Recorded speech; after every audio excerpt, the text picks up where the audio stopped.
उत्तर प्रदेश के एक छोटे से कस्बे हरिपुर में रहने वाला नवीन एक सीधा सादा लड़का था। गांव में लोग उसे मेहनती और ईमानदार कहते थे। वह किताबों में नहीं, लोगों के दर्द और सपनों में अर्थ खोजता था। वहीं सोनाक्षी गांव की सबसे होशियार और खूबसूरत लड़की थी। उसकी आंखों में एक ही सपना पलता था, आईपीएस अफसर बनकर देश सेवा करना।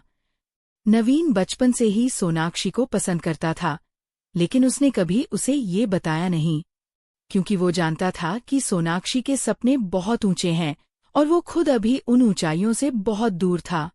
लेकिन वक्त की चाल किसी को पता नहीं होती। एक दिन गांव की लाइब्रेरी में जब सोनाक्षी किताबें खोज रही थी, तभी नवीन ने धीरे से पास आकर पूछा, कोई मदद चाहिए? सोनाक्षी ने मुस्कुराकर कहा, हाँ, एक अच्छे इंसान की जो बिना किसी स्वार्थ के मदद करे।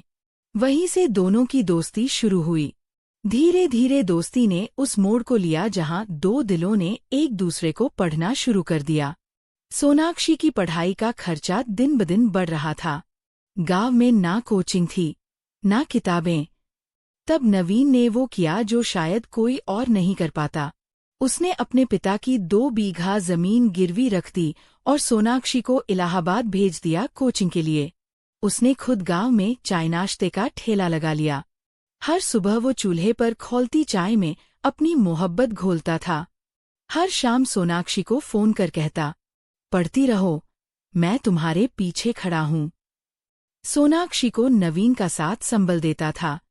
वो जानती थी कि एक गरीब लड़के ने अपना सब कुछ दांव पर लगा दिया है, सिर्फ उसकी उड़ान के लिए। 3 साल बाद सोनाक्षी आईपीएस अफसर बन गई। ट्रेनिंग पूरी करने के बाद उसकी पोस्टिंग लखनऊ में हुई। पूरे गांव में जश्न सा माहौल था। नवीन खुद गांव से मिठाई लेकर लखनऊ गया। सोनाक्षी से मिलने की बहुत उम्मीद थी, लेकिन जब वह सोनाक्षी के ऑफिस पहुंचा, उसे रोक दिया गया। मैडम बिजी हैं, अपॉइंटमेंट है। नवीन ने कहा, कहिए हरिपुर से नवीन आया है। थोड़ी देर बाद जवाब आया, मैडम ने मना किया है, उन्हें किसी नवीन को नहीं पहचानती। नवीन को जैसे किसी ने जिंदा दफना दिया हो। वो चुपचाप लौट गया, किसी से कुछ नहीं कहा, दिल पर पत्थर रख लिया। शायद कोई मजबूरी रही होगी, उसने खुद को समझाया। लेकिन जब 2 दिन बाद सोनाक्षी एक कार्यक्रम में आई और मीडिया से घिरी रही, नवीन वहीं दूर खड़ा रहा। आंखें बस एक झलक की तलाश में थीं। लेकिन सोनाक्षी की नजरें कभी उसकी तरफ मुड़ी ही नहीं। नवीन अब हर हफ्ते लखनऊ जाता, ऑफिस के बाहर चुपचाप खड़ा रहता। कभी मिलना नहीं चाहता था, बस देखना चाहता था। वो जान चुका था, अब वो सोनाक्षी की दुनिया में नहीं रहा, लेकिन दिल से निकालना उसके बस में नहीं था। एक दिन कुछ लोगों ने नवीन को घेर लिया। अरे भाई, ये आईएएस अफसरों की दुनिया है, तेरे जैसे चाय वाले का यहाँ क्या काम? नवीन ने हल्की मुस्कान के साथ बस इतना कहा, मैं किसी अफसर से मिलने नहीं आता, मैं अपनी मोहब्बत को देखने आता हूँ। अब सोनाक्षी बड़े लोगों की दुनिया में थी। मंत्री, अफसर, मीटिंग्स और सम्मान। वो जहां जाती, कैमरे उसके पीछे पीछे होते। किसी दिन नवीन के गांव के पुराने दोस्त रवि और अमन उससे मिलने गए। कहा, मैडम, वो नवीन अब भी रोज आपको देखने आता है। सोनाक्षी का चेहरा कठोर हो गया। उसे कहिए, मेरी जिंदगी से दूर रहे। अगली बार मेरे ऑफिस के आसपास दिखा तो पुलिस बुला लूंगी। रवि और अमन लौट आए। अब गांव के लोग भी नवीन से दूरी बनाने लगे थे। सबको डर था, कहीं सोनाक्षी नाराज न हो जाए। नवीन अब भी रोज काम करता था, पर अब चुप हो गया था। सोनाक्षी को देखना भी बंद कर दिया। अब वो सिर्फ जी रहा था, जैसे कोई मशीन जो खुद को सिर्फ इसलिए चला रही हो क्योंकि रुकने का कोई मतलब नहीं बचा। कुछ महीनों बाद नवीन अचानक गांव से भी गायब हो गया। ठेला नहीं लगा, किसी ने उसे कहीं नहीं देखा। एक दिन सोनाक्षी के ऑफिस में एक गांव का लड़का आया। मैडम, नवीन भैया अब कहीं दिखते नहीं, बहुत बीमार थे, सुना है कहीं चले गए हैं। सोनाक्षी ने अनदेखा किया, लेकिन जब वो लड़का जाते जाते बोला, वो कहते थे मोहब्बत हार नहीं मानती। तो जैसे उसके भीतर कोई दीवार टूट गई।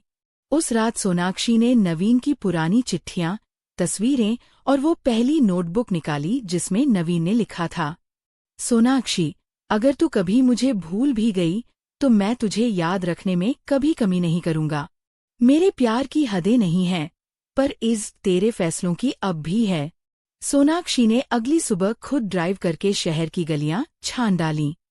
पुराने चाय के ठेले, रेलवे स्टेशन, अस्पताल और फिर नदी के किनारे एक टूटी फूटी झोपड़ी में वो दिखा, कमजोर, बीमार, आंखें खोई हुई।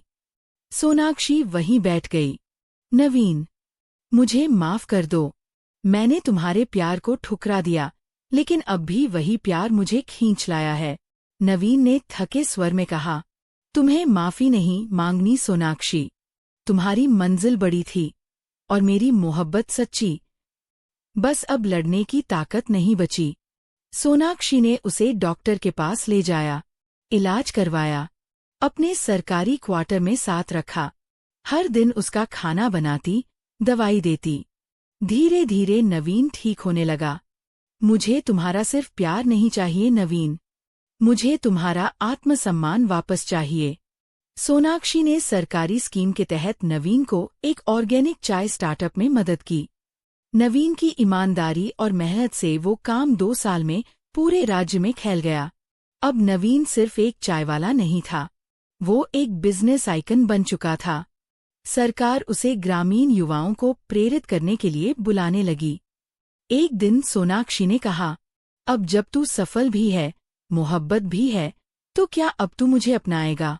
नवीन मुस्कुराया, मैंने तुझे उसी दिन अपना मान लिया था जिस दिन तू मेरी आंखों में आई थी। फर्क बस इतना था कि तब तू सोच में उलझी थी, अब तू समझ चुकी है। उनकी शादी पूरे राज्य में सुर्खी बनी। मीडिया ने लिखा, आईपीएस अफसर ने की एक पूर्व चायवाले से शादी। सच्ची मोहब्बत की मिसाल बनी सोनाक्षी और नवीन की जोड़ी। अब उनके पास पैसा था, इज्जत थी, एक प्यारा बेटा और एक सच्चा रिश्ता। क्योंकि जब मोहब्बत सच्ची हो तो देर भले हो जाए, मंजिल जरूर मिलती है। क्या अगर आप नवीन की जगह होते तो सोनाक्षी को माफ कर पाते? क्या आप इतनी मोहब्बत निभा पाते? नीचे कमेंट करके जरूर बताएं। अगर कहानी ने दिल छुआ हो तो वीडियो को लाइक करें, शेयर करें और चैनल स्टोरी बाय को सब्सक्राइब करें। मिलते हैं अगली सच्ची और दिल छू जाने वाली कहानी में। तब तक अपना ख्याल रखें और मोहब्बत को कभी छोटा ना समझें। जय हिंद।